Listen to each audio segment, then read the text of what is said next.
On Christmas, my daughter said, "Mom, you'd better not come. We want to give attention to my husband's family." I agreed. But when it was time to open the presents, she found a judicial envelope inside her package. Subscribe to the channel for more stories like this, and comment the city you're watching from. The phone rang at exactly 3:15 on a Tuesday afternoon. Just as I was pulling my famous sugar cookies from the oven, the smell of vanilla and cinnamon filled my small kitchen. And for a moment, everything felt perfect. I was already imagining Layla's face when she bit into one, the way her eyes would light up like they did when she was 7 years old. "Mom." Her voice sounded different, distant, cold. "Layla, sweetheart. I was just thinking about you. The cookies are ready and I picked up that cranberry sauce you love. Should I bring the green bean casserole too? Or did you want to make it this year?" There was a pause that stretched too long. In that silence, something in my chest began to tighten. "Actually, Mom, that's why I'm calling. About Christmas." I set the hot cookie sheet down, my oven mitt suddenly feeling too heavy. "What about it, honey?" "Well, Derek's family is coming this year. His parents, his sister, her kids. It's going to be really crowded, and we want to give them our full attention. You know how it is." No, I didn't know how it was. I had been part of every Christmas for the past 37 years. Even when money was tight after her father died, even when I worked double shifts just to afford presents, Christmas was ours. It was sacred. "I don't understand," I said, my voice smaller than I intended. "There's always room for one more. I could help cook or—" "Mom, please don't make this harder than it needs to be. Derek's family is really important to him, and I want to focus on them. Maybe we can do something after New Year's." The words hit me like a physical blow. After New Year's. Like I was an afterthought, something to be squeezed in when it was convenient. "Layla, it's Christmas. We've never spent Christmas apart. Things change, Mom. I have my own family now." My own family. As if I wasn't family anymore. As if 37 years of Christmases, of staying up until midnight wrapping presents, of making her favorite breakfast on Christmas morning meant nothing. Of course, I heard myself say, "I understand." But I didn't understand.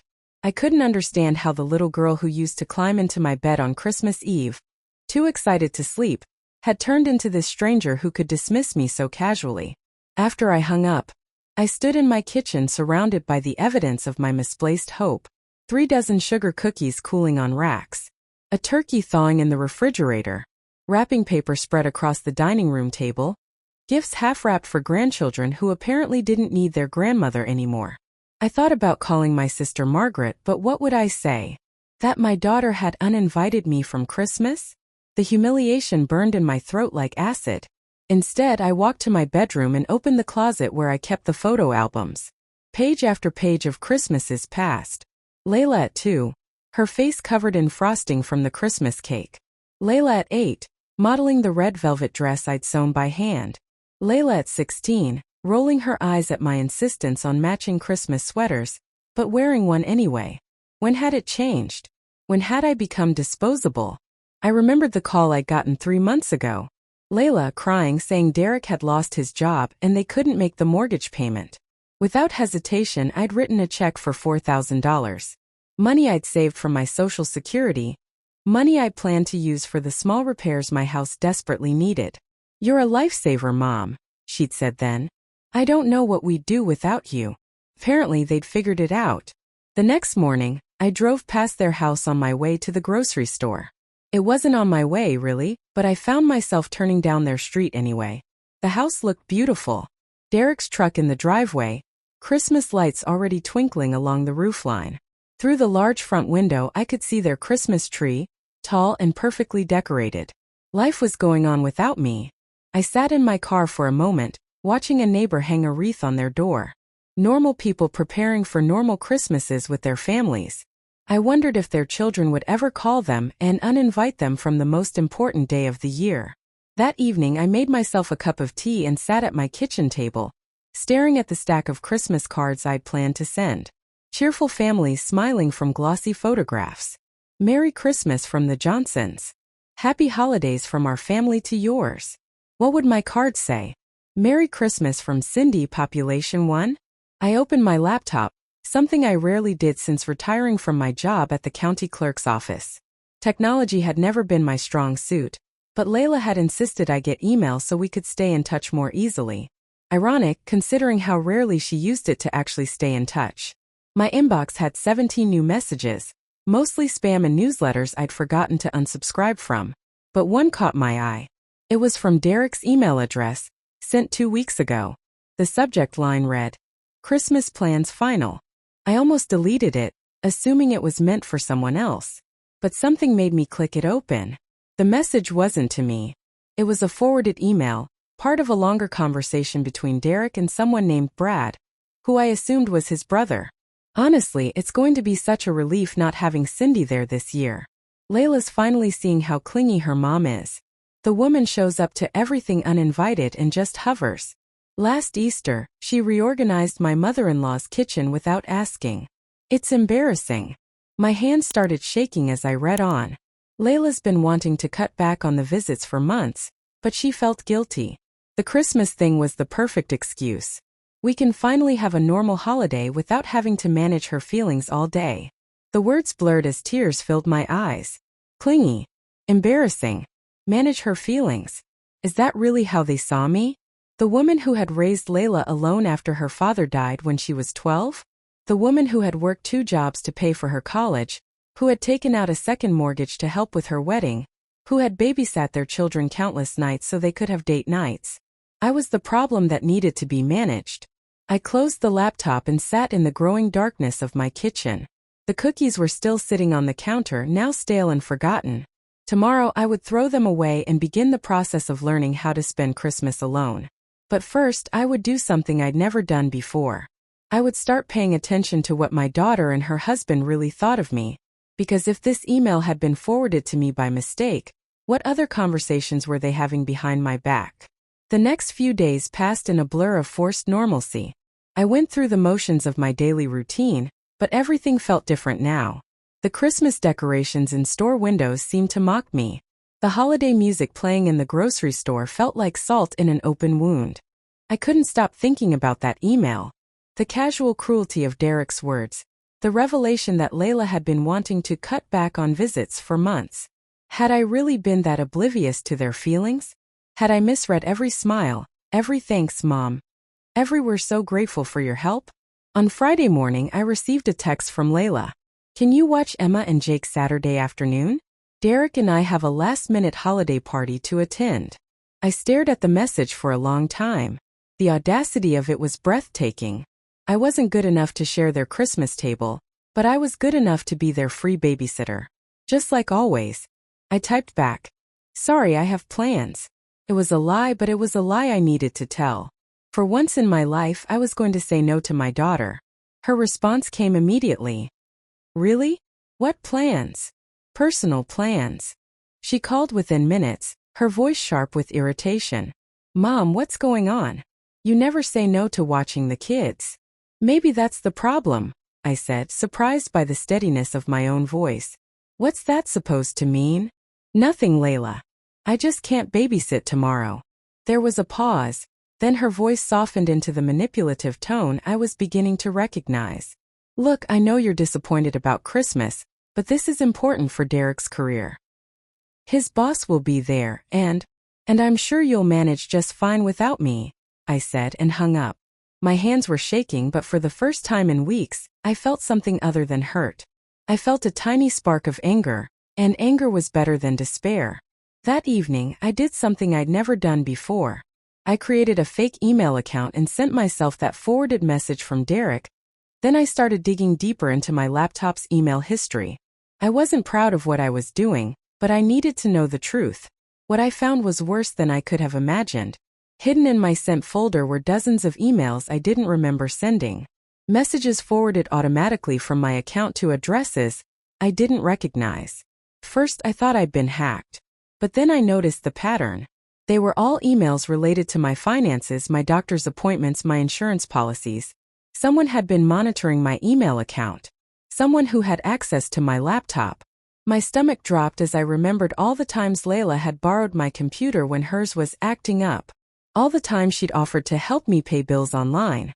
All the time she'd insisted I needed to update my passwords for security. I found a folder I'd never created, buried deep in my email system. It was labeled Mother Management, and it contained years of correspondence between Layla and Derek, discussing my finances with the cold calculation of accountants. She's got at least $200,000 in savings, plus the house is paid off. If we play this right, we can have her sign over power of attorney before she gets too old to make decisions. The guilt trips are working. She transferred another $5,000 last week when I told her about Jake's orthodontist bills. She never even asked to see the estimate. We need to start documenting her forgetfulness, for when we need to prove diminished capacity. Remember to mention it to Dr. Peterson at her next appointment. I had to get up and walk to the bathroom, where I was violently sick. They weren't just taking my money. They were planning to take my independence, my autonomy, my right to make my own decisions. They were planning to steal my entire life piece by piece. The emails went back 3 years. 3 years of careful manipulation, of manufactured emergencies that required my financial help, of gradual isolation from my friends. Mom, you know how judgmental Margaret can be about money. Of subtle undermining of my confidence. Are you sure you should be driving at night? You seem more confused lately. I found spreadsheets. Actual spreadsheets tracking my spending, my health, my incidents of forgetfulness, most of which had been completely made up. There were notes about my doctor's appointments, copies of my insurance policies, even photographs of important documents from my house. The most recent email was from just last week. Derek writing to Layla. The Christmas thing is perfect timing.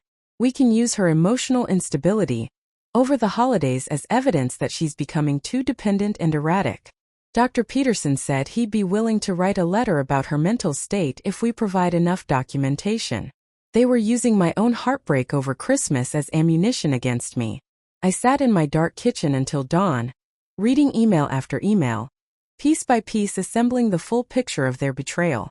It wasn't just about money, though there was plenty of evidence of financial manipulation. It was about control. They wanted me compliant, dependent, grateful for whatever scraps of attention they threw my way. The borrowed money that was never repaid. The emergencies that required immediate financial help. The gradual isolation from my friends and extended family. The subtle but constant message that I was becoming a burden, that I should be grateful for their tolerance of my neediness. They had been gaslighting me for years, making me doubt my own perceptions, my own worth. Every time I'd felt hurt by their treatment, they'd convinced me I was being too sensitive. Every time I'd questioned their motives, they'd made me feel guilty for doubting their love. But the most devastating discovery was in an email from just 6 months ago. Layla writing to Derek. I think she's starting to suspect something. She asked why we never visit anymore unless we need money. We need to be more careful, maybe throw her a bone once in a while. Take her to dinner or something. Take her to dinner or something. Like I was a dog they needed to keep happy with occasional treats. As the sun came up, I made my decision. I wasn't going to confront them. I wasn't going to have a tearful conversation about how they'd hurt me. I wasn't going to give them the chance to gaslight me further or convince me I was imagining things. I was going to do something much more effective. I was going to disappear from their lives entirely, but not before making sure they understood exactly what they'd lost. And I was going to do it on Christmas Day, in front of Derek's precious family, with an audience to witness their true characters. But first I had some phone calls to make. It was time to take back control of my own life, and I was going to start with my money, my legal affairs, and my future. They wanted to play games with my life? I was about to show them how those games could end. Monday morning, I dressed in my best navy suit and drove to the offices of Henderson, Walsh & Associates. I'd found them online after searching for elder law attorneys and reading reviews until my eyes burned. The receptionist, a kind woman about my age, offered me coffee while I waited. Mrs. Patterson? A young man in an expensive suit appeared in the waiting area. I'm Michael Henderson. Thank you for coming in. His office was intimidating, filled with leather-bound books and diplomas, but his manner was gentle as I explained my situation. I showed him printed copies of the emails, watching his expression grow more serious with each page. Mrs. Patterson, I have to ask, are you absolutely certain these communications are genuine? Because if they are, we're looking at financial elder abuse, fraud, and potentially criminal conspiracy. They're real, I said, my voice steadier than I felt. What can I do? Several things. First, we need to secure your assets immediately. Change every password, every account, revoke any power of attorney documents you may have signed. Second, we can pursue both civil and criminal charges. But there's a third option that might be more satisfying. He leaned forward, his eyes gleaming with the look of a man who enjoyed justice. We can let them hang themselves. By the end of the week, my entire financial life had been restructured. New bank accounts at a different institution. New passwords on everything. A safety deposit box they couldn't access. Most importantly, I'd revoked the limited power of attorney I'd foolishly given Layla 2 years ago, when she convinced me it was just for emergencies. Michael had also helped me set up something else. A new will, leaving everything to charity, with very specific language about why my daughter and son-in-law were being disinherited. But that wasn't the masterstroke. The masterstroke was the trust. The beauty of this, Michael explained, is that technically, you no longer own any of your assets. They're held in an irrevocable trust that you control but that they can't touch. If they try to have you declared incompetent, there's nothing for them to claim. I also made an appointment with Dr. Peterson, my longtime physician. The conversation was uncomfortable but necessary. Dr. Peterson, I need to ask you about something sensitive. Has my daughter or son-in-law ever spoken to you about my mental capacity? His face told me everything I needed to know before he spoke. Cindy, I can't discuss what other people have said, but I can tell you that I've never had any concerns about your cognitive function.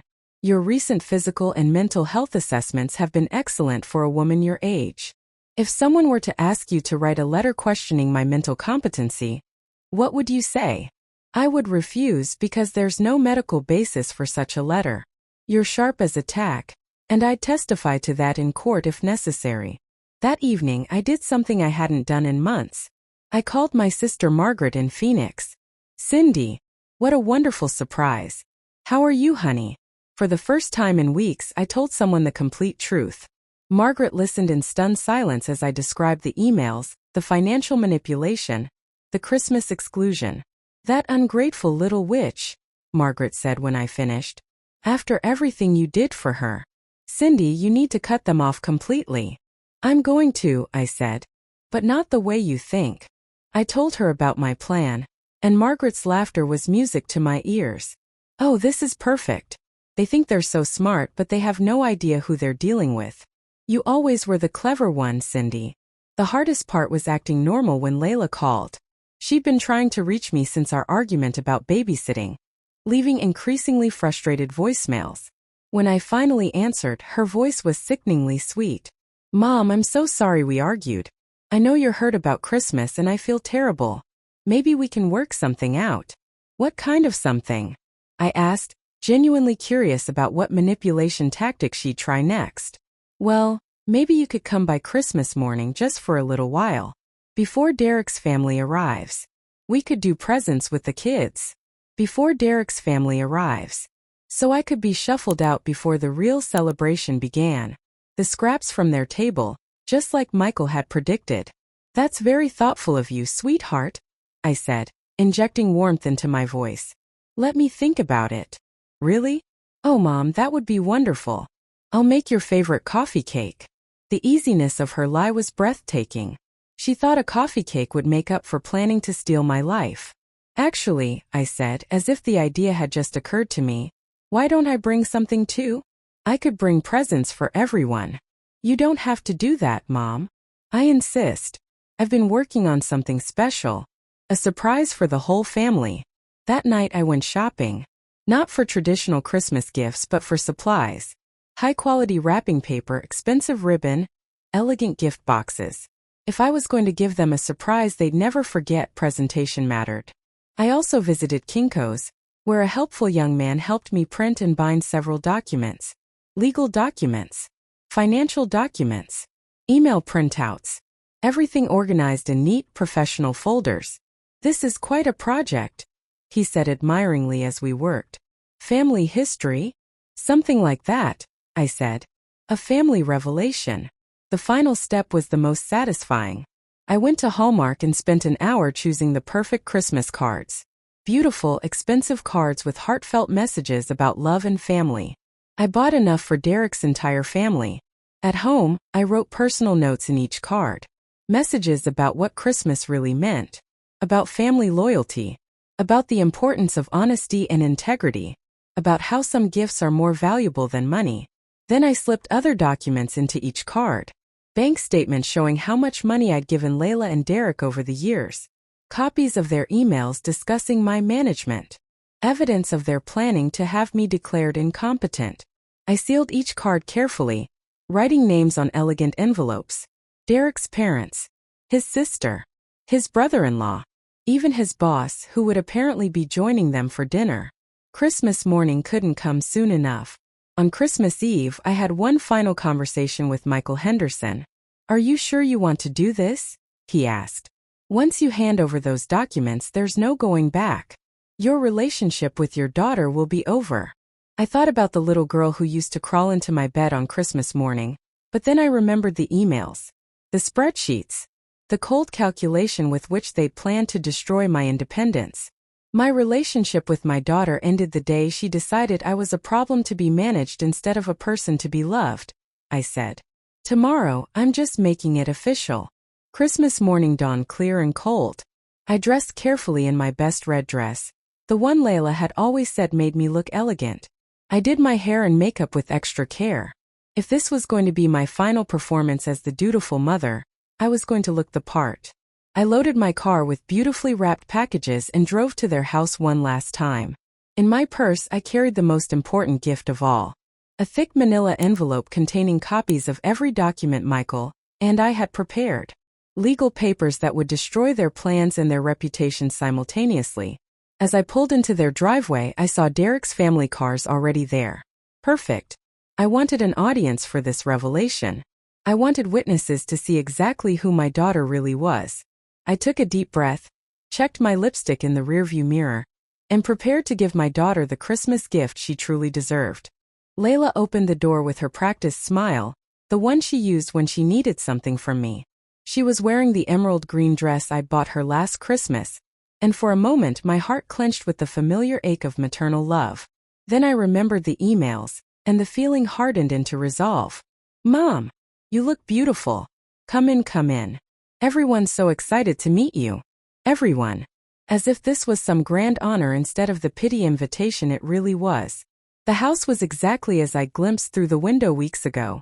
Perfectly decorated, warmly lit, filled with the sounds of family celebration. Derek's parents sat on the couch, distinguished and well-dressed. His sister was helping the children organize their new toys while her husband chatted with Derek near the fireplace. "Everyone, this is my mother, Cindy," Layla announced, her arm around my shoulders in a gesture that would have meant everything to me just weeks ago. The introductions were warm, polite. Derek's mother, Patricia, was particularly gracious. "We've heard so much about you, Cindy. Layla talks about you all the time." I wondered what exactly Layla had told them. Probably the same lie she'd been spreading for months, that I was becoming forgetful, clingy, emotionally unstable. "How lovely to finally meet you all," I said, settling into the role I'd perfected over 64 years. The gracious mother, grateful for whatever attention she received. "I brought some gifts for everyone." "Oh, Mom, you shouldn't have," Layla said, but her eyes lit up with greed. She was probably calculating how much money I'd spent, wondering if any of it could be redirected her way. I began distributing the beautifully wrapped packages, watching faces light up with anticipation. The children tore into theirs immediately. I'd bought them actual gifts, expensive toys they'd enjoy. Whatever sins their parents had committed, they were innocent. "These are gorgeous, Mrs. Patterson," Derek's sister said, admiring the elegant wrapping on her package. "Should we wait for you to open yours, Layla?" "Oh no, go ahead," Layla said, settling next to me on the couch. "Mom always gives the most thoughtful gifts." The irony wasn't lost on me. I was about to give her the most thoughtful gift of my life. One by one, Derek's family opened their packages. The initial delight on their faces slowly changed to confusion, then shock, then horror as they read the contents. Patricia's face went pale as she absorbed the bank statements showing the thousands of dollars her son and daughter-in-law had extracted from me. Derek's brother-in-law whispered a quiet "Jesus Christ" as he read through the printed emails. Derek himself was standing by the fireplace, still unopened package in his hands, watching his family's reactions with growing alarm. "What is it?" he asked his sister, who was staring at the documents with her mouth hanging open. She looked up at him, then at Layla, then at me. "Derek, you need to see this." But I held up my hand. "Not yet," I said calmly. "Layla should open hers first. It's only fair that she gets to go first on Christmas morning." Layla was looking around the room, sensing the shift in atmosphere but not understanding it. Her fingers fumbled with the ribbon on her package, her smile becoming strained. "Mom, what's going on? Everyone looks so serious all of a sudden." "Just open your gift, sweetheart," I said, my voice as gentle as it had been when she was 5 years old and afraid to ride her bike without training wheels. She pulled away the wrapping paper to reveal an elegant wooden box. Inside, nestled in white tissue paper, was a thick folder bound with a red ribbon. Her name was written on the cover in my careful handwriting. "What is this?" she asked, but she was already pulling the ribbon loose, already opening the folder. I watched her face as she read the first page. The color drained from her cheeks as she realized what she was looking at. Copies of every email she and Derek had exchanged about me. Bank records showing their systematic theft. Legal documents revoking their access to everything. "This isn't," she started, then stopped, her voice catching in her throat. "Real," I finished gently. "Oh, it's very real, darling. Just like your plans to have me declared incompetent, so you could take control of my finances." The room was dead silent now except for the Christmas music still playing softly in the background. Even the children had stopped playing, sensing the adult tension. Derek finally opened his package, and his face went from confusion to panic in seconds. "Layla, what the hell is this?" She was crying now, quiet tears sliding down her cheeks as she continued reading. "Mom, I can explain." "Explain what?" I asked, my voice still calm, still loving. "Explain how you've been monitoring my email for 3 years? Explain how you've been documenting my supposed forgetfulness to build a case for incompetency? Explain how you called me clingy and embarrassing to your brother-in-law." Patricia spoke first, her voice shaking with anger. "Derek, is this true? Did you really do this to your mother-in-law?" "It's not what it looks like," Derek started, but his sister cut him off. "It looks like you've been stealing from an elderly woman and planning to have her declared mentally incompetent so you could steal more. That's exactly what it looks like." Layla stood up suddenly, the folder scattering papers across the coffee table. "You don't understand," she said desperately, looking around the room for support that wasn't coming. "She's been manipulating all of us for years. She uses guilt to control us, makes us feel responsible for her happiness." "Stop," I said quietly, but with enough authority to cut through her panic. "Just stop, Layla." I stood up slowly, feeling every one of my 64 years but also feeling stronger than I had in decades. "I have one more gift," I said, reaching into my purse for the manila envelope. "This one's for everyone." I handed it to Patricia, Derek's mother. She was the matriarch of their family, and I respected that hierarchy even in this moment. "These are copies of legal documents that were filed this morning," I explained as she opened the envelope. "Restraining orders against Derek and Layla, preventing them from contacting me or attempting to access any of my accounts. Documentation of the financial theft for the district attorney's office. And a new will, leaving my entire estate to charity." Derek's face went white. "You can't do this. We're family." I looked at him for a long moment, this man who had married my daughter and slowly poisoned her against me. "Family doesn't steal from each other, Derek. Family doesn't conspire to destroy each other's independence. Family doesn't exclude their own mother from Christmas and then gloat about it in emails." I turned to Layla, my beautiful broken daughter who had chosen greed over love. "You wanted me out of your life, sweetheart. Congratulations. You got your wish." The silence stretched until Patricia spoke, her voice heavy with disgust. "Derek, get your things. We're leaving. And don't ever contact us again." "Mom, wait." Derek started, but she was already standing, gathering her purse and coat. I didn't raise a thief, she said coldly. I don't know who you've become, but you're not my son anymore. One by one, Derek's family filed out of the house, taking their gifts, their dignity, and their evidence of Derek and Layla's crimes with them. The children, confused and upset, were ushered out by their aunt with promises of explanations later. Soon it was just the three of us. Derek standing by the fireplace, his face a mask of rage and panic. Layla sitting on the couch, surrounded by scattered papers, crying silently. And me finally free. I hope it was worth it, I said quietly. I hope the money you stole, the control you thought you'd gain, was worth losing your family. I walked to the door, then turned back one last time. Merry Christmas, Layla. I hope you get everything you deserve. I drove home in complete silence, my hand steady on the wheel despite the magnitude of what had just happened. The Christmas music on the radio felt surreal, cheerful voices singing about family gatherings and holiday joy, while I had just systematically destroyed my daughter's life. But as I pulled into my driveway, I felt something I hadn't experienced in years: peace. My house looked exactly as I'd left it that morning, but everything felt different. The silence wasn't lonely anymore.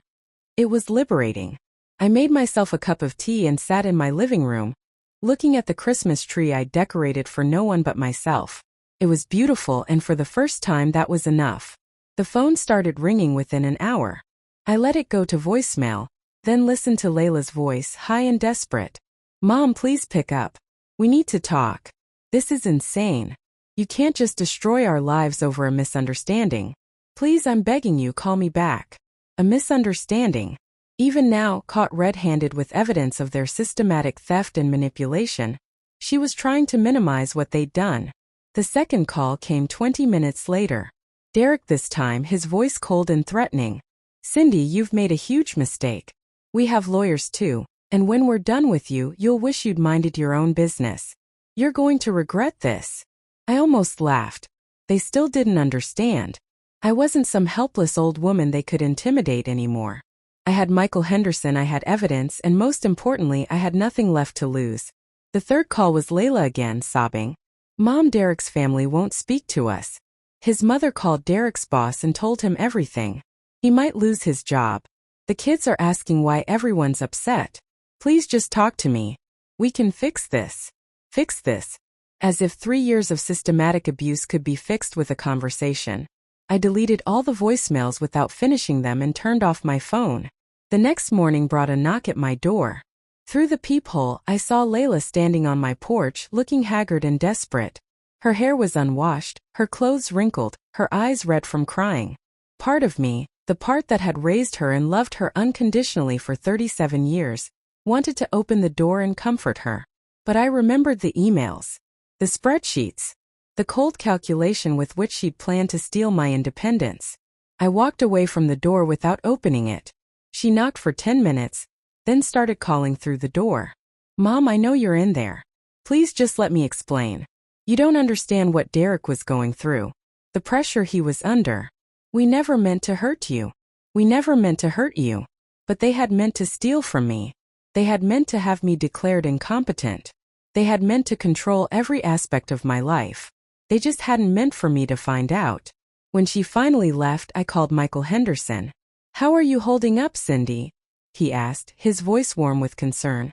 I'm fine, I said, and realized I meant it. What happens now? Well, the restraining order is in effect, so they can't contact you directly. But I expect they'll try other approaches. Family members, mutual friends, maybe even showing up at your work if you were still employed. They're going to try everything to get back in your good graces. What about the criminal charges? The district attorney is reviewing the evidence.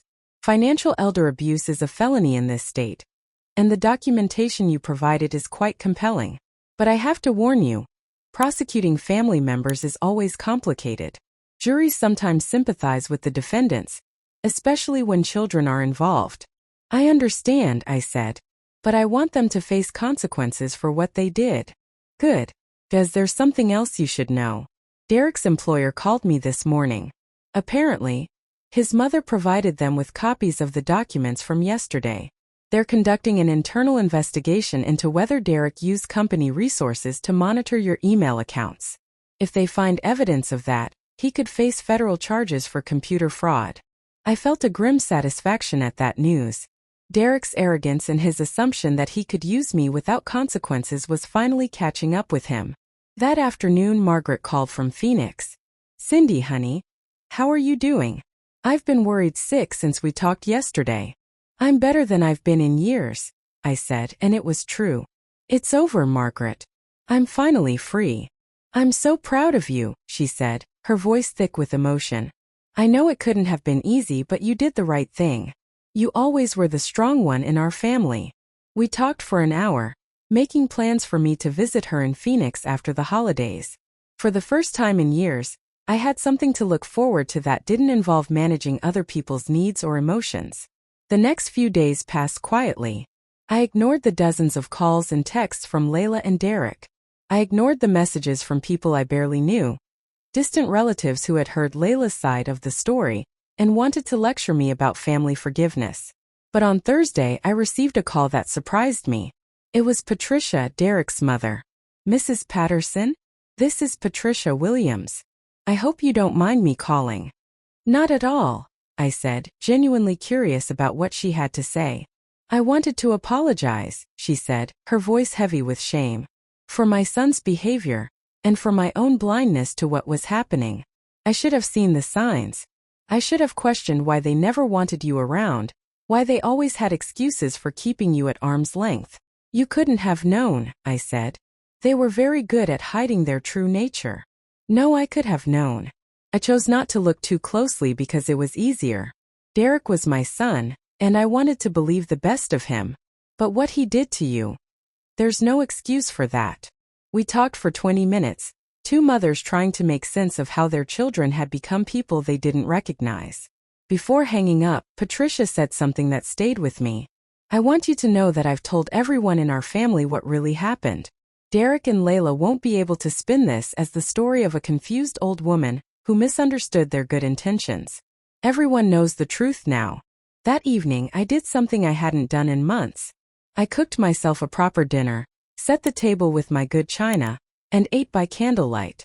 I opened a bottle of wine I'd been saving for a special occasion and toasted my new freedom. As I sat there, savoring both the wine and the silence, I thought about the future. For the first time in years, it belonged entirely to me. No one else's emergencies to manage, no one else's emotions to navigate, no one else's approval to seek. I could travel. I could take classes.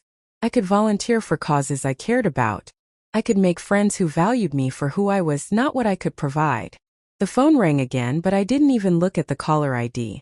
Whatever manipulation, threat, or guilt trip waited in that call, it couldn't touch me anymore. I had given my daughter everything I had to give for 37 years. My time, my money, my emotional energy, my unconditional love.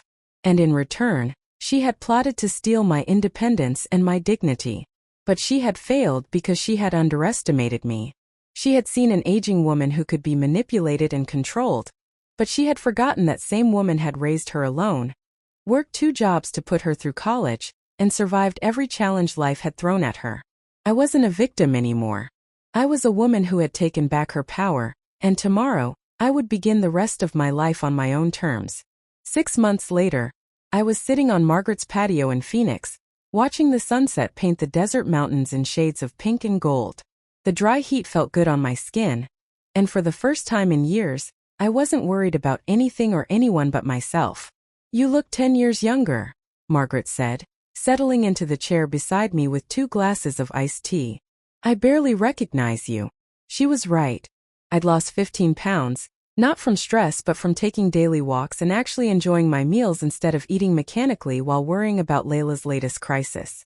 My hair was shorter, stylishly cut by a salon Margaret had recommended. I was wearing a sundress I'd bought simply because I liked the color, not because it was practical or because someone else might approve. "I feel 10 years younger," I said, accepting the tea gratefully. "Maybe 20. I'd moved to Phoenix permanently 3 months ago, selling my house in Sacramento without a moment's regret. Michael Henderson had handled everything, ensuring that Layla and Derek couldn't interfere with the sale or make any claims on the proceeds. The money was safely invested in my trust, generating enough income for me to live comfortably without touching the principal. Any word from Layla lately? Margaret asked gently.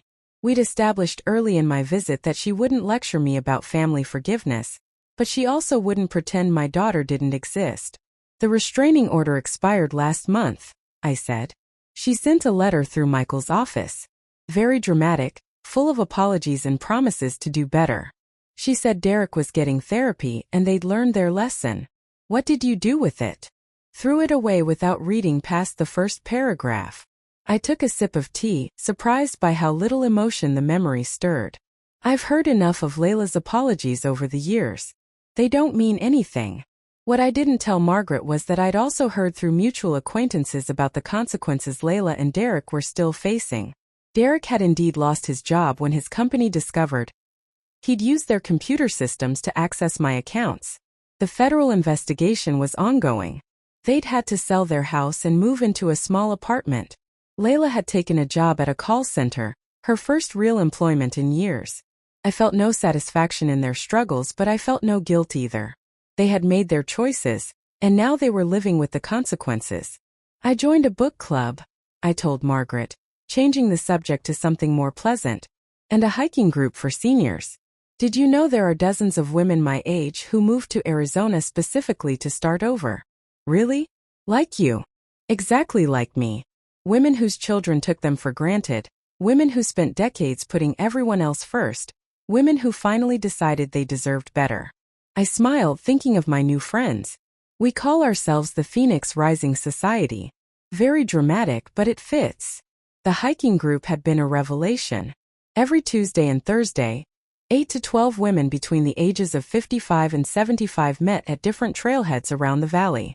We hiked for 2 hours, then went for coffee and conversation that was entirely about our own interests, our own goals, our own happiness. Sarah, a former nurse whose son had moved her into a care facility against her will, until she escaped and moved to Arizona. Linda, whose daughter had expected her to provide free childcare for 5 grandchildren while working full-time. Carol, whose family had treated her like a live-in maid until she sold everything and bought a condo in Scottsdale. We were all refugees from families who had loved us conditionally, and we were all learning what it meant to love ourselves unconditionally. I'm thinking about going back to school, I said, watching Margaret's eyebrows rise in surprise. There's a program at the community college for seniors who want to finish degrees they never completed. I only need 12 credits to get my bachelor's degree. At 64? Why not at 64? I could live another 20 years, maybe 30. Do I really want to spend them doing nothing but waiting for people who don't appreciate me to call? Margaret laughed, the sound carrying across the desert evening. I love this version of you, Cindy. I feel like I'm meeting my sister for the first time. That night, I sat in the guest room that Margaret had converted into a permanent space for me, reading a novel I'd chosen simply because the cover appealed to me. No one had recommended it, no one would quiz me on it, no one cared whether I finished it or not. It was purely for my own enjoyment, and that freedom still felt revolutionary. My phone buzzed with a text from Linda. Hike tomorrow at South Mountain? New trail I want to try. I typed back, absolutely. See you at 8. A year ago, I would have checked with Layla before making any plans, making sure I wasn't needed for babysitting or emotional support or financial assistance. Now I made plans because I wanted to, and the only person I needed to consult was myself. There was a soft knock on my door, and Margaret peeked in. I forgot to tell you earlier. A woman named Patricia called while you were at the store. She said you'd know who she was. Patricia Williams, Derek's mother. I hadn't spoken to her since that phone call months ago, but I'd wondered occasionally how she was handling the aftermath of her son's crimes. What did she say? She wanted to let you know that Derek pleaded guilty to the federal charges. He'll serve 18 months in minimum security prison. She said she thought you deserved to know. I processed this information without surprise. Michael had warned me that Derek's computer fraud charges were solid, and apparently Derek's lawyers had advised him to accept a plea deal rather than risk a longer sentence at trial. She also said. Margaret hesitated. She said Layla filed for divorce last month. Apparently, she finally realized what kind of man she'd married. That did surprise me, though perhaps it shouldn't have. Layla had always been quick to abandon sinking ships, and Derek's ship was definitely sinking. I think she wants to reconcile with you, Margaret said gently. Patricia, I mean. She sounded like she misses talking to someone who understands what it's like to love someone who turns out to be different than you thought. Maybe, I said. I'll think about it. But I wouldn't think about reconciling with Layla, and Margaret understood that without my having to say it. Some bridges once burned couldn't be rebuilt. Some trust once betrayed so completely couldn't be restored. 3 weeks later, I was hiking Camelback Mountain with the Phoenix Rising Society when my phone rang. It was an unknown number, but something made me answer it. Mrs. Patterson? This is Emma. Emma, my granddaughter, now 16 years old. I hadn't spoken to her since that awful Christmas morning, and hearing her voice was like a punch to the chest. Emma, I said, stepping away from the group, how did you get this number? I found it in Mom's stuff. She still has your contact information, even though she pretends she doesn't. Emma's voice was older than I remembered, more mature. I wanted to call and tell you something. I waited, my heart pounding. I know what Mom and Derek did to you. I figured it out when Derek went to prison and Mom finally told us the truth. Well, part of the truth. I read the court documents online. Smart girl. She'd always been observant, even as a child. I'm sorry, she continued. I'm sorry they hurt you, and I'm sorry I didn't understand before why you weren't around anymore. I thought you just didn't want to see us. Tears burned my eyes, but they weren't entirely sad tears. Oh, sweetheart. I wanted to see you and Jake more than anything. But sometimes adults have to make difficult choices to protect themselves. I understand now. And I want you to know that when I turn 18 next year, I want to see you again. If you want to see me. I looked out at the desert, at the mountains where I'd found my strength, at the life I'd built from the ashes of the old one. I'd like that very much, Emma. I'd like that very much indeed. After we hung up, I rejoined my hiking group. Sarah noticed my tears and squeezed my hand without asking questions. We'd all learned that sometimes the past reached out to touch the present, and sometimes that was okay. But Emma's call didn't make me regret the choices I'd made. If anything, it confirmed them. I had protected myself, claimed my independence, and built a life worth living. And now maybe I could share some of that strength with a granddaughter who was learning her own lessons about family, loyalty, and self-respect. The sun was setting as we reached the summit, painting the entire valley in shades of gold and possibility. I was 65 years old, and my life was just beginning.